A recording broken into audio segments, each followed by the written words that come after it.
જેમ બે વિદ્યાર્થી મિત્રો લાસ્ટ વિડિયો લેક્ચરમાં તમે વિદ્યુત ડાયપોલની માહિતી ધ્યાનમાં લીધી કે જેમાં વિદ્યુત ડાયપોલની અક્ષ પર તેની વિષુવરેખા પરના બિંદુ આગળ વિદ્યુત ક્ષેત્રની સમજૂતી ધ્યાનમાં લીધી। આ ઉપરાંત તમે ડાયપોલ સાથે કોઈ થીટા ખૂણે ગોઠવાયેલા બિંદુ આગળ વિદ્યુત ક્ષેત્રનું સમીકરણ પણ ધ્યાનમાં લીધું અને છેલ્લે ડાયપોલ પર સમાન વિદ્યુત ક્ષેત્રમાં લાગતું ટોર્ક પણ જોયું। તમને ખ્યાલ જ છે, ફરી એક વખત જરા યાદ કરાવી દઉં કે સમાન વિદ્યુત ક્ષેત્રમાં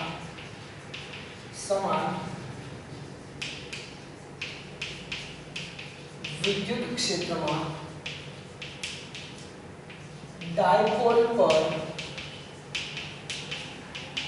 લાગતું ટોર્ક આપણે આ રીતે રજૂ કરીએ છીએ। તો ટાઉ બરાબર P ક્રોસ E એટલે કે PE sin થીટા દ્વારા, જ્યાં થીટા P અને E વચ્ચેનો ખૂણો છે। આટલી માહિતી ધ્યાનમાં લીધી। P ડાયપોલ મોમેન્ટ, E વિદ્યુત ક્ષેત્ર। આજના વિડિયો લેક્ચરમાં મિત્રો આપણે ડાયપોલ પર લાગતા બળની ચર્ચા કરવાની છે કે સમાન વિદ્યુત ક્ષેત્રમાં ડાયપોલ પર લાગતું બળ કેટલું, અસમાન વિદ્યુત ક્ષેત્રમાં ડાયપોલ પર કેટલા મૂલ્યનું બળ લાગે। એમાં અમુક સ્થિતિ ધ્યાનમાં લઈશું કે જો બે ડાયપોલ હોય, એક જ રેખસ્થ હોય, એક જ દિશામાં હોય તો એક ડાયપોલ પર બીજા વડે અથવા તો કહી શકાય બંને ડાયપોલના તંત્રમાં લાગતું કુલ બળ કેટલું, એવી ચર્ચાઓના અમુક વિશેષ મુદ્દાઓ આજે આપણે ધ્યાનમાં લઈએ અને આપણે વિદ્યુત ડાયપોલ વાળો ટોપિક આજે પૂરો કરીએ। જો ખાસ જરા ધ્યાન આપજો, હમણાં આપણે ધ્યાનમાં લઈએ ડાયપોલ પર લાગતું બળ। ડાયપોલ પર લાગતું બળ બે પ્રકારના માહિતીના મુદ્દાઓ ધ્યાનમાં લેવાના છે। એક તો સમાન વિદ્યુત ક્ષેત્રમાં ડાયપોલ પર લાગતું બળ, જે તમને ખબર છે સમાન વિદ્યુત ક્ષેત્રમાં ડાયપોલ પર લાગતું કુલ બળ કેટલું આવે જરા જણાવો તો મને। તો કે ટોર્ક આપણે મેળવું પણ કુલ બળ કેટલું, તો કે સમાન વિદ્યુત ક્ષેત્ર હોય, ચાલો આકૃતિ પણ સાથે ધ્યાનમાં લઈએ। આ સમાન વિદ્યુત ક્ષેત્ર છે, આમાં હું એક વિદ્યુત ડાયપોલ રાખું, જો આ તેનો ઋણ વિદ્યુત ભાર, આ તેનો ધન વિદ્યુત ભાર હોય તો તમને ખબર છે લાસ્ટ વિડિયો લેક્ચરમાં જોઈ ગયા હતા કે ધન વિદ્યુત ભાર પર ક્ષેત્રની દિશામાં ઋણ પર ક્ષેત્રની વિરુદ્ધ દિશામાં બળ લાગે, બંને સમાન મૂલ્યના પ્લસ QE માઈનસ QE વિરુદ્ધ દિશામાં, આથી તો ટોર્ક ઉત્પન્ન થતું હતું, લાગતું હતું। તો આવા સમાન વિદ્યુત ક્ષેત્રમાં આ ડાયપોલના ધન અને ઋણ વિદ્યુત ભાર પર સમાન મૂલ્યના વિરુદ્ધ દિશાના બળો લાગે છે, આથી કુલ પરિણામી બળ કેટલું મળે? શૂન્ય મળે। આ ખાસ યાદ રાખવું, અગત્યનો મુદ્દો। સમાન વિદ્યુત ક્ષેત્રમાં ડાયપોલ પર લાગતું કુલ બળ હંમેશા કેટલું હોય? 0। ચલો આ તો વાત થઈ સમાન વિદ્યુત ક્ષેત્રની। જો અસમાન વિદ્યુત ક્ષેત્ર હોય, અસમાન વિદ્યુત ક્ષેત્ર, એમાં ડાયપોલ પર લાગતું બળ, એમાં ડાયપોલ પર લાગતું બળ, એમાં આપણે એક કિસ્સો ધ્યાનમાં લઈએ। અસમાન વિદ્યુત ક્ષેત્ર હોય એમાં ડાયપોલ પર લાગતું બળ, એમાં એક કિસ્સા તરીકે હું શું ધ્યાનમાં લઉં, એક બિંદુવત વિદ્યુત ભાર ધ્યાનમાં, ધારો કે આ છે પ્લસ Q વિદ્યુત ભાર, આ પ્લસ Q વિદ્યુત ભારની આસપાસ એક ડાયપોલ ગોઠવાયેલી છે, વિદ્યુત ડાયપોલ, કે જેની ડાયપોલ મોમેન્ટ ધારો કે આ ડાયરેક્શનમાં છે, એટલે કે અહીંયા એ ડાયપોલનો ઋણ વીજભાર અને અહીંયા તેનો ધન વીજભાર છે, તેની ડાયપોલ મોમેન્ટ ધારો કે P જેટલી છે।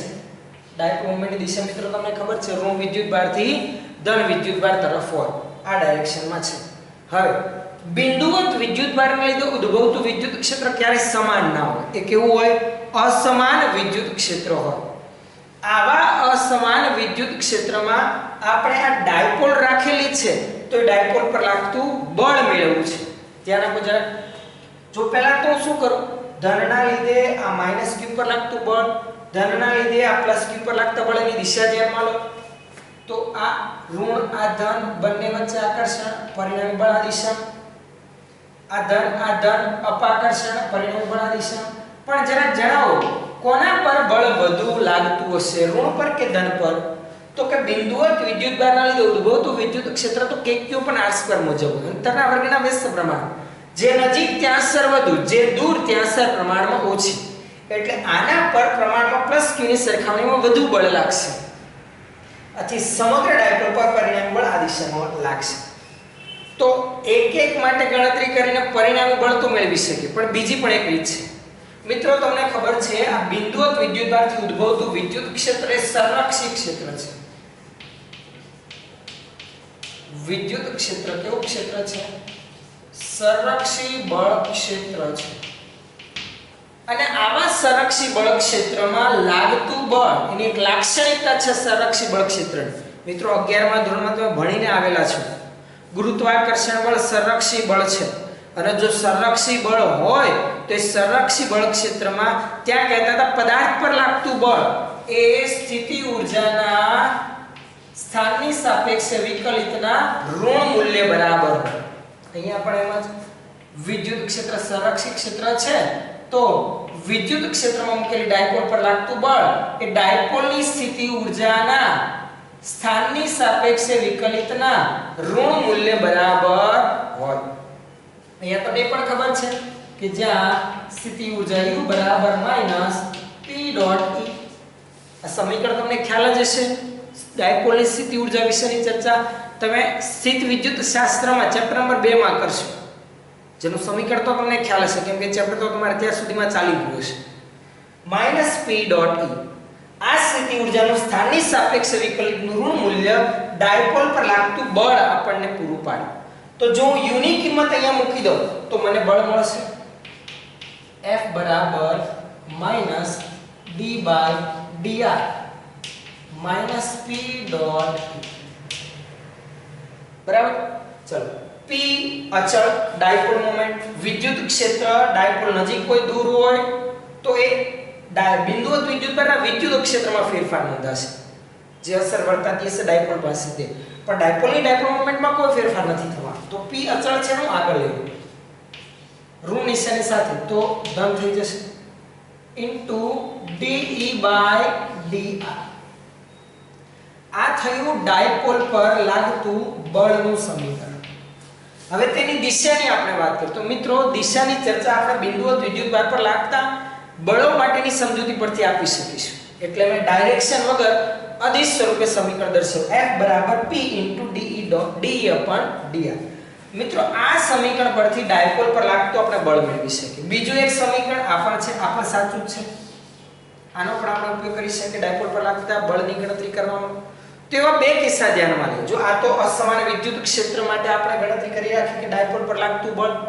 હવે જો બિંદુવત વિદ્યુતભારના બદલે અહીંયા એક ડાયપોલ જ હોય કે જે આની જ દિશામાં ડાયપોલ મોમેન્ટ ધરાવતી હોય અને એક રેખસ્થ હોય તો એવી રીતે ડાયપોલના તંત્રમાં લાગતું કુલ બળ આપણે મેળવીએ અથવા તો બે ડાયપોલ વડે રચાતા તંત્રમાં લાગતું કુલ બળની આપણે માહિતી ધ્યાનમાં લઈએ. મિત્રો આટલામાં ખાસ ખ્યાલ આવી ગયો છે તમને. અહીંયાથી હવે આપણે આગળ વધીએ. જો જરા ધ્યાનથી આટલો ખાસ વિડિયો સ્ટોપ કરીને તમારી બુકમાં નોંધી રાખશો. સમીકરણ મિત્રો ખાસ તમને આવડવું જોઈએ. ડાયપોલ પર લાગતું બળ F બરાબર P de upon dr વડે આપણે મેળવવાના છીએ. ચાલો જે બે કિસ્સા ધ્યાનમાં લેવાના છે એની ચર્ચા કરીએ આપણે. ધારો કે બે ડાયપોલ આ રીતે છે. આ પહેલી ડાયપોલ છે અને એ જ રેખા પર આગળ કંઈક બીજી ડાયપોલ છે. ધારો કે સમજણ પડે છે? તો કે પહેલા આપણે જરા ધ્યાનમાં લઈએ તો એક બાબત આપણે સમીકરણની માહિતી ધ્યાનમાં લીધી. ચાલો ગણતરી કરવી છે. સમીકરણ તો આપણે ધ્યાનમાં લીધું, આપણે ગણતરી કરવાની ધ્યાનમાં નથી લીધી. જુઓ તમારે મૂલ્ય મેળવવું છે કે કેટલા મૂલ્યનું લાગતું છે તો એની પહેલા આપણે ચર્ચા કરીએ પછી બીજા ટોપિક પર જઈએ. આ સમીકરણનો ઉપયોગ કરો તો તમને વધુ ખ્યાલ આવે. જુઓ F બરાબર dipole moment P de upon dr વિદ્યુત ક્ષેત્ર બિંદુવત વિદ્યુતભાર ધારો કે ડાયપોલના કેન્દ્રથી r અંતરે રહેલ છે. કેટલા અંતરે છે? r અંતરે. તો બિંદુવત વિદ્યુતભારથી r અંતરે વિદ્યુત ક્ષેત્ર સમીકરણ તમને ખબર છે કે q r2. ચલો આનું વિકલન કરો. k અને q અચળ તો એનો હું આગળ લઈ લઉં છું કે qp 1/r2 એટલે r ની -2 ઘાત. r ની -2 ઘાત નું r ની સાપેક્ષે જ વિકલન જો આવું થયું d/dr r - 2 ઘાતાંક વાળો નિયમ લાગુ પડે, ઘાત આગળ ઘાતમાંથી એકની બાદબાકી, તો -2 k q p અને એક બાદ કરું તો r ની -3 ઘાત થાય અને છેદમાં લખું તો r ની 3 ઘાત. તો આ થશે મૂલ્ય f બરાબર -2k q p r cube. ઋણ નિશાની શું રજૂ કરે છે? બળની દિશા ડાયપોલ મોમેન્ટની વિરુદ્ધ છે. એટલે કે બળ કેવા પ્રકારનું અહીંયા લાગે છે? આકર્ષી પ્રકારનું લાગે છે. સીધું સમીકરણ લાગુ પડ્યું, 3 જ સ્ટેપમાં ગણતરી પૂરી થઈ. તો એવો એક બીજો કિસ્સો આપણે હવે ધ્યાનમાં લઈશું. આ રીતે ગણતરી થશે. સમીકરણ યાદ રાખશો તો આવડશે. ચલો ધ્યાન આપો. મેં તમને કીધું ધારો કે આની ડાયપોલ મોમેન્ટ p1 છે અને આની ડાયપોલ મોમેન્ટ ધારો કે p2 છે. બંનેના કેન્દ્ર વચ્ચેનું અંતર ધારો કે કેટલું છે? r જેટલું છે. બંનેના કેન્દ્ર વચ્ચેનું અંતર r જેટલું છે. આવા કિસ્સામાં p1 ડાયપોલ વડે p2 પર લાગતું બળ અથવા તો p2 વડે p1 પર લાગતું બળ મેળવવું છે. અથવા તો એમ કહી શકાય બે ડાયપોલના તંત્રમાં એકબીજા પર લાગતા બળની આપણે ગણતરી કરવી છે. તો એ કેટલું આવશે? તો સમીકરણ હતું એમ F બરાબર P * dE/dr મુજબ આગળ વધવાનું. ધ્યાન આપજો. ચાલો આપણે પહેલા P1 વડે P2 પર લાગતું બળ મેળવવું છે. તો આ બળ અનુભવે છે. P2 પર લાગતું બળ મેળવે તો અહીંયા એ ડાયપોલ કે જેના પર બળ લાગે છે એની ડાયપોલ મોમેન્ટ P2. વિદ્યુત ક્ષેત્ર કોનું હશે? તો કે P2 ડાયપોલ P1 ના વિદ્યુત ક્ષેત્રમાં હશે. P1 ડાયપોલની અક્ષ પર P2 ડાયપોલ રહેલી છે. તો અક્ષ પરના બિંદુ આગળ વિદ્યુત ક્ષેત્રનું સમીકરણ આવશે.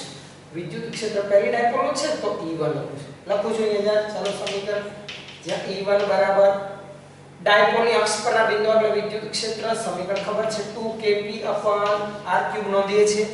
પણ ડાયપોલ મોમેન્ટ P1 સમજણ પડે છે. વિદ્યુત ક્ષેત્ર ડાયપોલ મોમેન્ટની દિશામાં જ આવે. તો અહીંયા દિશા સ્વરૂપની માહિતી ધ્યાનમાં નથી લેતો. E1 P1 ની દિશામાં જ હોય. ચલો આનું આપણે સ્થાનની સાપેક્ષે વિકલન કરવાનું છે. P2 d/dr. E1 ની કિંમત 2kp1/r³. ચલો આમાં 2kp1 અચળ એને બહાર લઈ લઉં છું. 1/r³ નું r ની સાપેક્ષે વિકલન. તો 2kp1p2 d/dr r ની -3 ઘાત. ઘાતાંક વાળો નિયમ, ઘાત આગળ ઘાતમાંથી એકની બાદબાકી વિકલન માટે. તો 2kp1p2 -3 હું આગળ લઈશ તો અહીંયા -6 થશે. 2 તો હતું જ. અને r ની -3 માંથી હજુ એક બાદ કરીશ તો r ની -4 એટલે છેદમાં હું લખું તો r ની કેટલી ઘાત? 4 ઘાત. આ p2 ડાયપોલ પર p1 વડે લાગતું બળ અથવા તો p2 વડે p1 પર લાગતું બળ પણ આટલા જ મૂલ્યનું આવશે.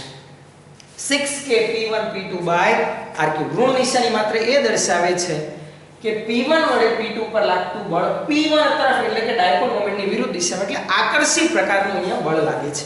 ચલો જો હજુ એક કિસ્સો આવો ધ્યાનમાં લો. ધ્યાન આપજો બરાબર. એકદમ સરળ રીત છે આ બધી ગણતરી કરવાની. એક કિસ્સો આવજો ધ્યાનમાં લો. શું ધ્યાનમાં લે? ધારો કે એક ડાયપોલ મોમેન્ટ આ રીતે શિરોલંબ છે કે જેની ડાયપોલ મોમેન્ટ p1 છે. એની વિષુવ રેખા પર બીજી ડાયપોલ રહેલી છે. જે ડાયપોલ છે ધારો કે આ રીતે રહે અને એની ડાયપોલ મોમેન્ટ આ દિશામાં છે અને એની ડાયપોલ મોમેન્ટ છે p2. એટલે અહીંયા તેનો ઋણ વીજભાર અને અહીંયા તેનો ધન વીજભાર હશે.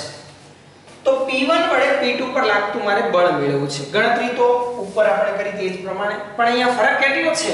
અહીંયા અક્ષ પર ડાયપોલ હતી, અહીંયા p1 ની વિષુવ રેખા પર p2 ડાયપોલ છે. સમીકરણ પ્રમાણે આગળ વધીએ તો p1 વડે p2 પર લાગતું બળ F બરાબર સમીકરણ પહેલા હું લખી રાખું છું P * dE/dr. ચાલો ધ્યાન આપો. p1 વડે p2 પર લાગતું બળ તો બળ p2 અનુભવે છે તો એની ડાયપોલ મોમેન્ટ અહીંયા આવશે પહેલા p2. ચલો અહીંયા વિદ્યુત ક્ષેત્ર કોનું હશે? p1 નું. તો અહીંયા E1 સમીકરણ લખી રાખીએ જ્યાં E1 બરાબર વિષુવ રેખા પર વિદ્યુત ક્ષેત્ર. સમીકરણ તમને ખબર છે kp/r³ -kp/r³. ડાયપોલ મોમેન્ટની વિરુદ્ધ દિશામાં વિદ્યુત ક્ષેત્રની દિશામાં મળે એટલે ડાયપોલ મોમેન્ટ ઉપર તો વિદ્યુત ક્ષેત્ર કઈ દિશામાં છે? નીચે તરફ. તો ચાલો ઋણ વિદ્યુત ભાર પર વિદ્યુત ક્ષેત્રની વિરુદ્ધ બળ લાગે આ દિશામાં. ધન પર વિદ્યુત ક્ષેત્રની દિશામાં બળ લાગે એટલે કે નીચે. પણ બેમાંથી કોના પર અસર વધુ વર્તાતી હશે? તો કે જે નજીક હશે તેના પર. તો પરિણામી બળ ક્યાં લાગશે? ઉપરની તરફ. કઈ દિશામાં અનુભવાશે પરિણામી બળ? ઉપરની તરફ અનુભવાશે. તો ચાલો એ પ્રમાણે ગણતરી આગળ વધારીએ. P2 માં નામ રાખું છું d/dr E1 માઈનસ Kp. પણ P વિદ્યુત ક્ષેત્ર P1 નું છે તો P1 ના છેદમાં r2. ધારો કે P1 ના કેન્દ્રથી P2 ના કેન્દ્ર સુધીનું અંતર આ કેટલું છે? r છે તેને ધ્યાનમાં લો. ચલો ધ્યાન જો વિકલન કરું છું F બરાબર P2 તો હતું જ માઈનસ Kp1 પણ આગળ તો minus Kp1 P2 d/dr r ની માઈનસ 3. તો આનું વિકલન તો આગળ જ એક વખત કર્યું. માઈનસ 3 આગળ તો minus minus plus 3 Kp1 P2 અને r ની માઈનસ 3 ઘાત આગળ ઘાતમાંથી 1 ની બાદબાકી તો માઈનસ 3 ની હજુ એક બાદ કરો તો માઈનસ 4 છેદમાં લઈએ તો r ની પ્લસ 4 ઘાત. આટલું બળ મળશે. જો ધન છે એટલે કે ડાયપોલ મોમેન્ટની દિશામાં બળની અનુભૂતિ થશે. મેં તમને કીધું આ અસર વધુ હશે આની સરખામણીમાં કે નજીક છે તો પરિણામી બળ ડાયપોલ મોમેન્ટની દિશામાં જ અનુભવાશે. આ રીતે સરળતાથી ગણતરી કરી શકે. જો આ એક સમીકરણ એક રેખાસ્થ હોય એક રેખા પર જ હોય એક જ દિશામાં ડાયપોલ મોમેન્ટ હોય તો 6Kp1 P2/r ની 4 અને આમાં પરપેન્ડિક્યુલર હોય તો F બરાબર 3Kp1 P2 ના છેદમાં r ની 4 જેટલા બળની અનુભૂતિ થશે. તો આ પ્રકારના કિસ્સાઓ પૂછાય તો એક જ વસ્તુ આપણે ધ્યાન રાખવાની છે માત્ર સમીકરણ જ. આ લાગુ પાડતા તમને આવડે એટલે સરળતાથી આના આધારિત પ્રશ્નો તમે ગણતરી કરી શકો. સમજણ પડે છે? ચલો આનાથી આગળ નેક્સ્ટ તરફ આપણે આગળ વધીએ. તો આગળની વસ્તુ મિત્રો આપણે ધ્યાનમાં લઈએ કે ધારો કે ડાયપોલની ચર્ચા કરીએ છીએ તો ડાયપોલ ધારો કે વિદ્યુત ક્ષેત્ર સાથે કોઈ થીટા ખૂણે મૂકેલી છે. ચલો આકૃતિ ધ્યાનમાં લો બધું ખ્યાલ આવે. આ ધારો કે વિદ્યુત ક્ષેત્ર છે.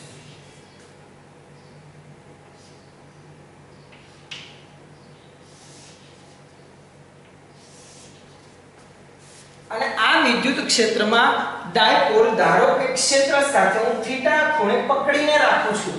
સમજો, સાંભળજો શું કહું છું હું. અહીંયા પ્લસ q વિદ્યુતભાર છે ને અહીંયા માઈનસ q વિદ્યુત. ટોટલ આ અંતર ધારો કે 2l છે. કેટલું છે? 2l. એટલે કેન્દ્રથી l અંતરે થશે. ડાયપોલની ડાયપોલ મોમેન્ટ દિશા થશે p ની. વિદ્યુત ક્ષેત્રની દિશા આ છે. વિદ્યુત ક્ષેત્ર સાથે આ ડાયપોલ કેટલા ખૂણે રહેલી છે? થીટા ખૂણે ગોઠવાયેલી છે. તો ડાયપોલ પર લાગતું ટોર્ક તમને ખબર છે ટોર્ક ટાઉ બરાબર Te sin થીટા જેટલો. ધારો કે જ્યાં થીટા બરાબર 30 ડિગ્રી છે. શું કરીએ છીએ આપણે? હતી આમ ક્ષેત્રને સમાંતર ત્યાંથી મેં થીટા ખૂણે ગોઠવી. જ્યાં થીટા કેટલો છે? 30 ડિગ્રી છે. પ્રશ્નમાં ધારો કે તમને આવો ઉલ્લેખ કર્યો કે સમાન વિદ્યુત ક્ષેત્રમાં રહેલી વિદ્યુત ડાયપોલ કે જેની ડાયપોલ મોમેન્ટ p છે એ E વિદ્યુત ક્ષેત્ર સાથે 30 ડિગ્રીના ખૂણે પકડેલી છે. ત્યાંથી એ ડાયપોલને મુક્ત કરતા ડાયપોલમાં ઉદ્ભવતો કોણીય પ્રવેગ કેટલો હશે? શું મેળવવાનું કીધું? ડાયપોલમાં ઉદ્ભવતો કોણીય પ્રવેગ કેટલો હશે એની ગણતરી કરવાની આપણને કીધું. તો કોણીય પ્રવેગ મેળવવો છે, આલ્ફા મેળવવો છે. તો ટોર્કનું એવું કોઈ સમીકરણ છે જે કોણીય પ્રવેગ આવે? તો કે હા, 11મા ધોરણમાં ભણીને આવ્યા. ટોર્ક ટાઉ બરાબર ચાક ગતિવાળા ચક્રમાં તમે જોયું છે તો ટોર્ક ટાઉ બરાબર I આલ્ફા વડે રજૂ કરીએ છીએ જ્યાં કોણીય પ્રવેગ આલ્ફા. આપણે આના પરથી લખી લો કે F બરાબર ma. રેખીય ગતિમાં જે ભાગ બળ ભજવે છે ચાક ગતિમાં એ જ ભાગ ટોર્ક ભજવે છે. દળને સમતુલ્ય રાશિ જડત્વની ચાક માત્રા, પ્રવેગને સમતુલ્ય રાશિ કોણીય પ્રવેગ. અને આપણે અહીંયા એ જ મેળવવું છે કોણીય પ્રવેગ આલ્ફા કેટલો ઉદ્ભવશે એ જ તો આપણે ચર્ચા કરવી છે. ચાલો ટોર્કનું સમીકરણ તો કે તમને ખબર જ છે Pe sin થીટા જેટલું ટોર્ક લાગે છે. I જડત્વની ચાક માત્રા, સર્કલ બિંદુને અનુલક્ષીને જડત્વની ચાક માત્રા શું આવશે? તો કે જડત્વની ચાક માત્રા આ ml2 ધારો કે વિદ્યુતભારનું દળ m જેટલું છે તો ટોટલ 2ml2 થશે. તો કે 2ml2 into આલ્ફા. કેન્સલ થતું હોય કેન્સલ કરી રાખો. તો કે કોઈ પદ કેન્સલ થતું નથી, અહીં ખાલી sin theta pe sin theta ની જગ્યા પર 30 એટલે સીધું લખી રાખીએ આપણે sin 30 ડિગ્રી બરાબર 2ml2 into આલ્ફા. sin 30 આવશે મિત્રો 1/2. એક મિનિટ, sin 30 શું આવશે? 1/2. તો એના આધારિત માહિતી આપણે આગળ વધારીએ. અને બીજું p ની કિંમત ડાયપોલ મોમેન્ટ, જો કે વિદ્યુતભાર વચ્ચેનું અંતર 2l જેટલું છે તો ડાયપોલ મોમેન્ટ શું થશે? 2l q. તો 2l q into e sin 30 આવશે 1/2 બરાબર 2ml2 into આલ્ફા. જો 2 અહીંયા કેન્સલ થઈ જાય, એક l કેન્સલ થશે. હા, બાકી રહેલા પદ લખું તો આલ્ફા બરાબર 2ml છેદમાં તો થશે qe ના છેદમાં 2m. આ ડાયપોલનો ઉદ્ભવ તો શું થયો? કોણીય પ્રવેગ. આ રીતે આપણે આને મેળવીશું.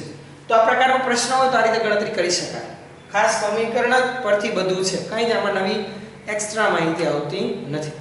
હજુ આમાં કદાચ આ પ્રકારનો પ્રશ્ન આવી શકે કે ચાલો પ્રશ્નમાં એવું કહી દીધું આપણને કે ડાયપોલ ક્ષેત્રને સમાંતર છે, ત્યાંથી એને થીટા જેટલા સૂક્ષ્મ ખૂણે ચલિત કરીને છોડી દેવામાં આવે તો તેમાં જોવા મળતી ગતિ સરળ આવર્ત ગતિ પ્રકારની છે તેમ સાબિત કરો. તો કે સાબિતીના પ્રશ્નો તો ના આવે, પણ કીધેલું હોય કે ચાલો ગતિ સરળ આવર્ત ગતિ છે તો એ સરળ આવર્ત ગતિના દોલનનું આવર્તકાળનું સમીકરણ મેળવો અથવા તો દોલનનો આવર્તકાળ મેળવો. તો કઈ રીતે ગણતરી કરવી? તો ખાસ વિડિયો સ્ટોપ કરીને પહેલા આટલું નોંધી રાખશો. અહીંયાથી આપણે આગળ વધીએ છીએ. નવો પ્રશ્ન, જો કોઈ આ પ્રકારે પૂછાયેલો હોય કે સમાન વિદ્યુત ક્ષેત્રમાં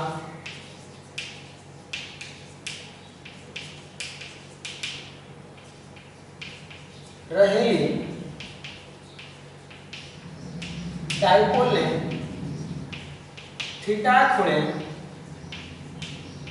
ભ્રમણ કરાવીને છોડી દેતા થતી સરળ આવર્ત ગતિનો શું મેળવવાનું કીધું હોય આપણને? આવર્તકાળ કેટલો, એવો આપણને પ્રશ્ન પૂછ્યો તો એની ગણતરી આગળ વધારે. સૌથી પહેલા તો હું આકૃતિ દોરી રાખું છું કે સમાન વિદ્યુત ક્ષેત્ર એક દર્શાવી રાખું. આ સમાન વિદ્યુત ક્ષેત્રમાં આપણે એક ડાયપોલને થીટા ખૂણે પકડી રાખી છે. થીટા જેટલા ખૂણે, અહીંયા ઋણ વીજભાર, અહીંયા ધન વીજભાર. વિદ્યુત ક્ષેત્ર ઈ આ ડાયરેક્શનમાં છે. હવે વિદ્યુત ક્ષેત્ર સાથેનો તેનો ખૂણો કેટલો છે? થીટા. સમાંતર હતી ત્યાંથી થીટા ખૂણે પકડી રાખી, ભ્રમણ કરાવી અને પછી છોડી દીધી તો સમાંતર એટલે કે એના સમતોલ સ્થાનની આસપાસ એ આવી ભ્રમણ ગતિ કરશે. કઈ આ રીતે ઉપર હતી અહીં છોડી દઈશ તો સીધી કાવીને સમાંતર નહીં ગોઠવાઈ જાય. આપણે ગતિ કરતા હોય તો બ્રેક મારીએ તો ત્યાંથી થોડાક આગળ ખસેડાય. ખ્યાલ આવે છે? જેમ કે હું તમને જણાવું, ચલો સ્પ્રિંગના છેડે એક આપણે પદાર્થ લટકાવેલો છે ને ખેંચીને છોડી દો તો શું પાછો સમતોલન સ્થાન આગળ જ આવીને અટકી જાય છે? નહીં. ગતિના લીધે થોડોક ઉપર જાય છે પણ પાછું પુનઃસ્થાપક બળ લાગવાથી નીચે આવે છે. તો એમ જ અહીંયા થશે. થીટા ખૂણે ભ્રમણ કરાવીને છોડીશ તો સમાંતર એટલે કે સમઘડી દિશામાં ટોર્ક લાગવાથી આમ થશે, પણ ગતિના કારણે ટોર્કના કારણે થોડુંક નીચે ખસેડાઈ જશે, પાછું સમતોલન સ્થાન તરફ ટોર્ક લાગશે. એટલે આ રીતે સમતોલન સ્થાનની આસપાસ એની સરળ આવર્ત ગતિ થશે. એ સરળ આવર્ત ગતિનો આપણે શું મેળવવો છે? આવર્તકાળ. તો પહેલા તો ટોર્કની માહિતી લખી રાખીએ કે આ સ્થિતિમાં ડાયપોલ પર લાગતું ટોર્ક ટાઉ બરાબર PE sin sin થીટા. ધારો કે થીટા ખૂણો પ્રમાણમાં નાનો છે, એકદમ થીટા જેટલા નાના એવા સૂક્ષ્મ કોણે પ્રમાણ કરાવીને આપણે જોયેલ છે. તો જો ખૂણો નાનો હોય તો sin થીટાની જગ્યા પર આપણે શું લખી શકીએ? લગભગ થીટા લઈ શકીએ. માત્ર નાના ખૂણા માટે જ. તો સમીકરણ શું બનશે? માટે ટોર તાવ બરાબર pe થીટા. પણ થીટા ઘટતો જશે, અથવા તો એમ પણ કહી શકાય જે બાજુ પરિણામી બળની અનુભૂતિ થતી હતી, જે બાજુ ટોર્કની અનુભૂતિ થતી હતી એની વિરુદ્ધ દિશામાં આપણે કોણીય સ્થાનાંતર કરાવેલું છે. એટલા માટે અહીંયા કઈ નિશાની આવશે? માઈનસ નિશાની આવશે. તો હું ઋણ નિશાની આગળ લઈ લો તો માઈનસ pe થીટા થશે સમીકરણ. હવે આગળ ટોર્ક ટાઉની જગ્યા પર આપણે આ સમીકરણનો ઉપયોગ કરી શકીએ. હમણાં જે આગળ ધ્યાનમાં લીધું I alpha બરાબર માઈનસ pe થીટા. આ સમીકરણને આપણે જરા ધ્યાનથી જોઈએ તો આ સરળ આવર્ત ગતિ ના સમીકરણ સાથે બંધ બેસતું મળી આવશે. એ પહેલા આપણે અહીંયા આલ્ફા કોણીય પ્રવેગની જગ્યા પર સમીકરણ મૂકીએ. જો તમને ખબર છે રેખીય ગતિમાં પ્રવેગ, રેખીય ગતિ હોય કેવા પ્રકારની? સરળ આવર્ત ગતિ પ્રકારની રેખીય ગતિ હોય તો એમાં રેખીય પ્રવેગ એ આપણે આવું લખીએ છીએ minus omega square into x, એટલે કે a proportional two minus x આ પ્રકારનું હોય. અહીંયા પણ આવું છે. જો રેખીય ગતિના બદલે ચાપ ગતિ, એના કિસ્સામાં જો સરળ આવર્ત ગતિ થતી હોય તો રેખીય પ્રવેગના બદલે કોણીય પ્રવેગ આલ્ફા બરાબર માઈનસ ઓમેગા સ્ક્વેર, પણ રેખીય સ્થાનાંતરના બદલે કોણીય સ્થાનાંતર થીટા હોય તો અહીંયા alpha proportional two minus theta હોવું જોઈએ. તો અહીંયા છે જો આલ્ફા એના થીટા આગળ માઈનસ નિશાની. P E અચળ છે, સમાન વિદ્યુત ક્ષેત્ર. P ડાયપોલ મોમેન્ટ અચળ, તો સીધું આ રીતે લખી શકાય. તો સમીકરણ લખી રાખું છું પહેલા જુઓ. I minus omega square theta બરાબર માઈનસ pe થીટા. સામ સામે શું નીકળી જશે? થીટા. આપણે તો આવર્તકાળ મેળવવો છે ને, તો તમને આવર્તકાળનું સમીકરણ ખબર છે t બરાબર 2 પાઈ બાય ઓમેગા. આનો આપણે ઉપયોગ કરીએ છીએ તો ઓમેગા પહેલા મેળવી લઈએ.